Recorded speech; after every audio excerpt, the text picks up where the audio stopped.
5 years ago, my sister, 25 at the time, decided she wanted to open a preschool. My dad was completely on board, helped to pick out a piece of land, bought the land, got her set up with a modular building company, paid for the building, donated supplies, and paid for everything for the first year.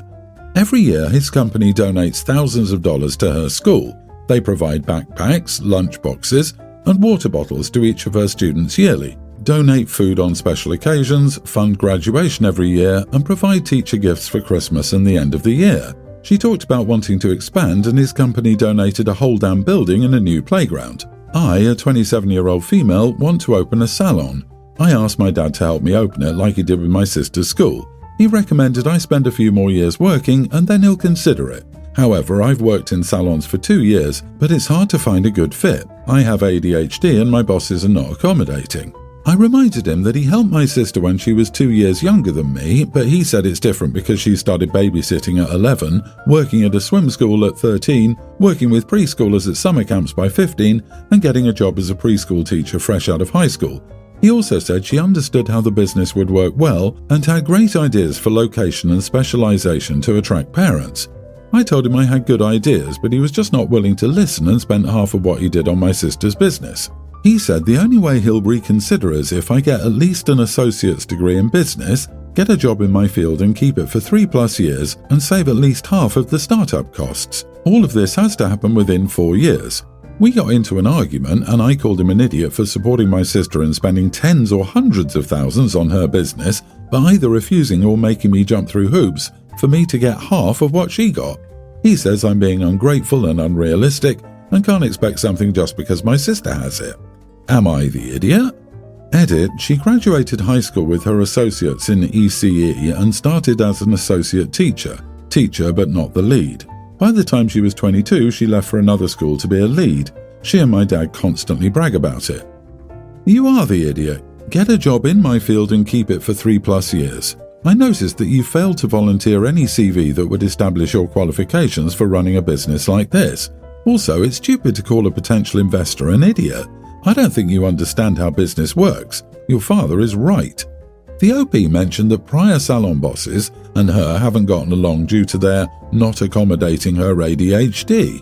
As someone who has severe ADHD, I absolutely hate when people use it as an excuse for poor behavior or for problems that seem more like a personality or entitlement thing. ADHD is not a reason for not being able to hold a job. Some accommodations can be made, but they have to be reasonable. And if you can't keep a job in a salon as a stylist, you won't be able to successfully run one. Your father gave your sister the money because he had years of evidence that she had the experience, education, and staying power to be successful with the investment. He's simply asking you for similar evidence to reassure him that you have the skills and knowledge to succeed in your chosen endeavor. He's treating you both pretty equally, and honestly, any inequality is in your favor because she provided more than 7 years of evidence while he's asking you for just 3. That you immediately threw a fit and called him names just proves to him and everyone else that you aren't even close to mature enough to open and run a business. Get the job, do the associates, prove you can last in the field for 3 to 5 years and then go back. Right now, you're not ready. I need to get this off my chest. I'm a 32-year-old man and I have a younger sister who we'll call Emily, who's 24. My parents have always spoiled her and it's only gotten worse as we age. I don't mind helping family, but this situation has gone too far. Here's the story. I started working out of college, saved diligently, and now own a small but successful business. On the other hand, my parents haven't been great with money. They've always lived beyond their means, so they never really had savings to fall back on. Emily, being the youngest, was pampered throughout her childhood and teenage years. She got everything she wanted, a new car at 16, fully funded college tuition, which she dropped out of, and frequent shopping sprees. On the other hand, I worked part-time jobs and took out student loans to get through school. Fast forward to now. Emily is getting married to her boyfriend of 2 years. They announced the engagement a few months ago, and my parents were over the moon. They immediately started planning a lavish wedding, far beyond what they could afford. Naturally, they turned to me for financial support. At first, it was small things. Can you help with the engagement party, and could you chip in for the dress? I agreed, thinking it wouldn't be much. But then they started asking for more. We need help with the venue deposit, and the catering is going to cost a lot. Can you cover it? I sat down with them and explained that while I'm doing well financially, I'm not made of money and I have my own expenses and future to consider. They brushed it off, saying it was my duty to help my family, especially my sister. They even suggested I take out a loan if necessary. The last straw was when they asked me to pay for the honeymoon. I put my foot down and told them I was done funding the wedding. My parents were furious. They accused me of being selfish and ungrateful, saying that family should come first. Emily, of course, sided with them and is now barely speaking to me. She's posting passive-aggressive stuff on social media about selfish people and not being able to rely on family. My parents are now telling everyone in our extended family that I'm refusing to help my sister in her time of need, and I'm getting a lot of backlash. Some relatives have called to scold me while others stay out of it. I'm starting to feel guilty, but at the same time, I think it's unfair to expect me to bankroll such an extravagant event. So, am I the idiot for this? So very not the idiot. They're using you like an ATM. Yes, family comes first, but you are part of that family and they most definitely are not putting you first. You have been extremely generous and they're taking advantage of you. I wouldn't give a single cent more, ever. And if others come at you for it, maybe have the numbers ready of what you've given them up to this point. If it's possible to get refunds for some of the things you've already put deposits on, I would do so. You're the bride's brother, not a cash machine. You don't say whether you're close to your sister. Is she aware of the amount of support you've given so far? Or does she think mom and dad shelled out tens of thousands and you're balking at some individual item that's relatively short money? In any event, your success does not oblige you to bankroll their idiocy. Exactly. This isn't a time of need. This is an extravagant wedding that your parents are planning without the funds to back it. Your sister can get married with fewer bells and whistles and without your financial contribution. Exactly. Their mouths wrote a check their butts couldn't cash. Can only imagine the expectations from an entitled sister when she has children, or wants to buy a house, or has medical expenses. She's going to demand OP pay for round-the-clock nanny care, plus every possible pricey shiny baby status expense. Vibrating bassinets? Check. My sister is 23 years old and she moved in with us for college. She moved out after she graduated. Edit, she has a job and her own place.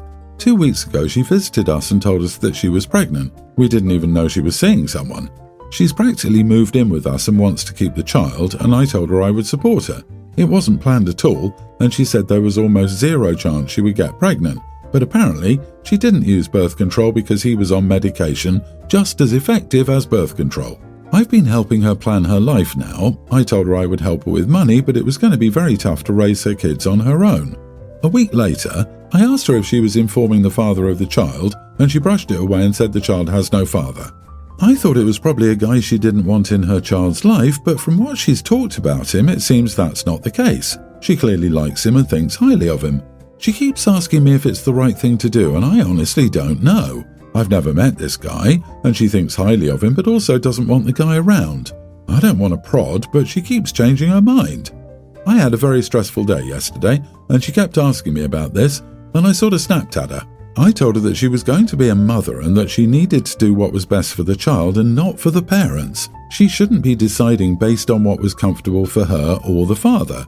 She started to cry and was silent for a while. She then said she really needed my help and begged me not to stop helping her, and I said I wouldn't abandon her. My husband thinks I was overly harsh on a 23-year-old freaking out about major life changes, and I should have taken a softer approach. She hasn't really talked to me since then and has been avoiding any attempt at small talk. The reason I feel like an idiot was mostly the way she talked to me. The tone she used is seared into my brain when she told me she needed my support. Not the idiot. Raising a child is expensive. If your sister wants to deprive her child of a father and child support, it's her choice. However, there is no guarantee he won't find out and sue for custodial rights. Her plan has more holes than Swiss cheese. Your delivery may have been slightly heated, but you're not wrong. Your sister needs to put the needs of the baby first. OP is being awfully blasé about this whole thing. The father deserves to know about their child. Also, the child is owed support from the father, and the sister's plan takes that support away. They both can't see the huge baby-shaped train that's about to hit them. OP might find that their money, energy and patience get siphoned away very quickly. I'm going with you are the idiot for OP. Their lack of knowledge and wimpiness about what's coming is going to sink them. He was on medication just as effective as birth control. And how effective was that? Unless he's in a human trial of male birth control, no, he's not. He might have been lying or misunderstood the difference between infertile or sterile, or many other slightly more innocent reasons, but a quick Google search of what he claims he was on would have probably been a really good idea. No offense, but if your sister believed a lie that was blatant and easily disproven, then she's gullible in a bad way. She's pregnant though, so she needs to grow the heck up and make the baby her priority. Update, I talked to her last night and we cleared things up. It seems she's been dating a trans woman. She's informed her partner and they will raise the child together. I don't get it, but this feels like a much better outcome than her raising a married guy's kid on her own. Our parents will freak out when they learn about this, but that's for another day. She told me she expected me to react badly to this, and that's why she was freaking out. I need an outside opinion on this. My wife and I have 2 kids who are both in daycare. My wife will take the morning shift, which includes getting the kids up, getting breakfast, and taking them to daycare. I handle the night shift, which is getting the kids from daycare, doing dinner and starting to get them ready for bed. Usually she gets home around 6:30 or 7 and the whole family has about 30 minutes together before the kids' bedtime. We usually spend that time reading to them. She has to travel an hour, depending on traffic, to work each way. So the kids go to daycare at 8 o'clock in the morning and I pick them up around 4. I work from home, starting at around 7 and ending around 3 or 3:30. The issue is around breakfast. We agreed that I would make dinner each night and she would make breakfast. She already makes food for the kids, so it's literally just making an extra one of what she's already making. She hasn't made it for me for the past month or neglected to tell me it's done. I've asked her to just give a general time, but she keeps switching up the schedule. One day they're eating at 7 in the morning and then getting dressed. On other days she gives them toast before getting into the car. I've talked to her multiple times and explained that this is not considerate. We argued and she told me I was home, so I should just make my own food. I explained that I may be home but was doing my job. Yesterday she didn't make anything and I had enough. When she came home, I didn't make her anything for dinner. When asked, I told her she was home and could make her own food. This started a huge argument and she called me an idiot. Edit, I have the kids more than her. She has them for an hour in the morning and I have them for 2 or 3 every night. You are the idiot. Dude, you're home. You can easily have a bowl of cereal in the morning while you work. She's getting the kids ready and out of the door. Dinner is very different. Don't be like this. You're acting petty and adding friction to your marriage over breakfast. Mornings are by nature more chaotic and less regimented. Expecting your breakfast to be served to you on a schedule is bizarre. Grab a banana when you wake up before you work. How hard is it to make yourself some toast or cereal in the 5 minutes before you saunter over to your computer and log into work? Punishing her by not making dinner is also bizarre behavior. Ask yourself, has it worked or improved your situation in any way? My dad spends a lot of time on social media, and recently he's been talking about how frequent paternity fraud has become and this kind of BS. A while ago he told me, a female teen, that he wanted a paternity test because he thought that I might not be his child. He asked me to keep this between us and not tell my mom anything if he was wrong. To be clear, between all of my siblings, I'm the only one who doesn't look like him, which is why he only wanted to test me. I told him that he was a moron because my mom is just not the kind of person who cheats. She's devoted her life to her family. I don't even remember the last time she went somewhere without us, so I don't see how she could cheat unless she's sneaking out at night when everyone is asleep. Still, my dad insisted and said if I didn't do this, he wouldn't support me when I went to college.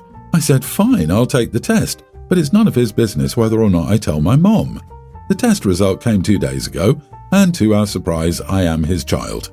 He told me he was glad we did this so that he could be sure and not have doubts anymore. I told him to get lost. Of course, I went and told my mom about the test and now she wants a divorce. She basically kicked my dad out. I'm unsure and don't care enough to know where he's staying. Today he called me and said I'm an idiot for ruining their marriage and asked whether I'm happy with what I've done and how I'm the reason my little siblings are going to be raised in a broken home. I told him I didn't really care anymore and hung up. Not the idiot. Your father really has no shame.